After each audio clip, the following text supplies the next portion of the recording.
স্বামীয়ে দিব নোৱাৰা সুখেনো দিছে চাকৰি কৰা প্ৰেমিকে। তাই মোক কৈছে তাৰ চাকৰি আছে বোলে, তাৰ লগত সুখী থাকিম বোলে। মই ক'লো তাইক মই সদায় শুৱাই থাকোঁ, সুখী নাই, বুজি নাপালে তাই মোৰ কথা। পুনৰ এগৰাকী অসমীয়া বোৱাৰীৰ লজ্জিত কাণ্ডই জোকাৰিছে অসম। স্ক্ৰীণত দেখা এই বোৱাৰীগৰাকীলৈ ভালদৰে মন কৰক। এইগৰাকী সুন্দৰী বোৱাৰীৰ নাম হৈছে প্ৰীতি দাস। ঘৰ ডিব্ৰুগড়ৰ অমৰাগুৰিত। আছে 10 বছৰীয়া এগৰাকী কন্যা সন্তান।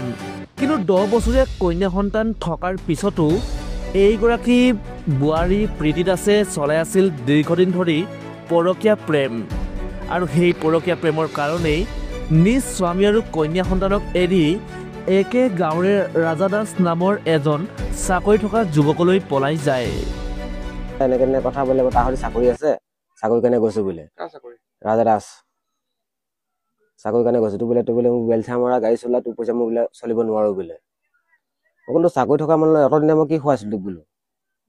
অতদিনে মই বেলচা মাৰি বোলে মই গাড়ী চলাই খুৱাই আছিলো, ধুনীয়াকে বিন্দাছ আছিলো।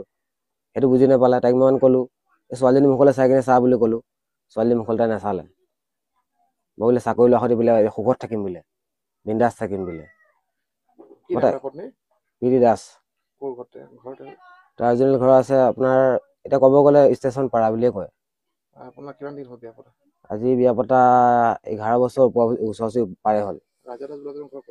অমৰাগুৰিতে আছে। নাচালে, এবাৰো নাচালে। মই তাইৰ মুখলৈ তাইক এবাৰ ক'লো, তাইক মই বাৰম্বাৰ ক'লো এই ছোৱালীজনীৰ মুখলৈ চা এবাৰ, এইবোৰ কথা বাদ দে। এই ঘটনাটো আপোনাৰ 19 তাৰিখৰ দিনাখন বাৰ্থডে খাব গৈছিলো। বাৰ্থডে খাব যোৱাৰ পিছত মই 20 তাৰিখ তাত ৰাতিয়ে থাকিলো। আপোনাৰ পুলিচ প্ৰশাসন দিলো কিছুমান কথা, আজিলৈকে এতিয়ালৈকে ডিছকাছ কৰা নাই কোনো।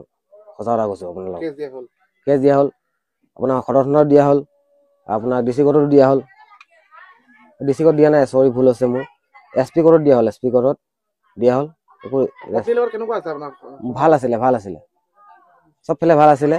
লেকিন আজিলৈকে মই বৰ্তমান ইমান দিন কথা হ'ল একো গম নাপালো। কিন্তু মই 19 তাৰিখ গম পোৱাৰ কাৰণে এই কথাটো ক'বলগীয়া। চবকে দিয়া হ'ল বৰ্তমান, কোনো একো মানে প্ৰশাসনো মোক চাকৰি আছে কাৰণে গুচি গ'ল। তাই মোক কৈছে তাৰ চাকৰি আছে বোলে, তাৰ লগত সুখী থাকিম বোলে। মই ক'লো তাইক মই সদায় শুৱাই থাকোঁ, সুখী নাই, বুজি নাপালে তাই মোৰ কথা। মই গাড়ী চলাওঁ।